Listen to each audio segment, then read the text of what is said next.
የባትሪውን ጤንነት የሚያሳይ ስካነር ለኢቪ መኪና በጭራሽ አይሆንም። ሰላም ጤና ይስጥልኝ። የኤሌክትሪክ መኪና ስካነር ስትገዙ ይህን ሳታረጋግጡ ብራችሁ እንዳታፈሱ። የመጀመሪያው ባትሪ ጤንነት ነው፣ ስቴት ኦፍ ሄልዝ የምንለው። ተራ ስካነሮች የባትሪውን ፐርሰንቴጅ ስቴት ኦፍ ቻርጅ ብቻ ነው የሚያሳዩ። ፕሮፌሽናል ኢቪ ስካነሮች ግን የባትሪውን ጤንነትና ረዥም ዕድሜ ያዩልናል።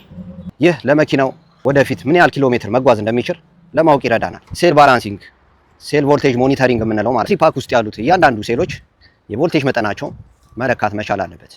አንዱ ሴል ከአንዱ ካነሰ ባትሪው በፍጥነት እንዲያልቅ ያደርጋል።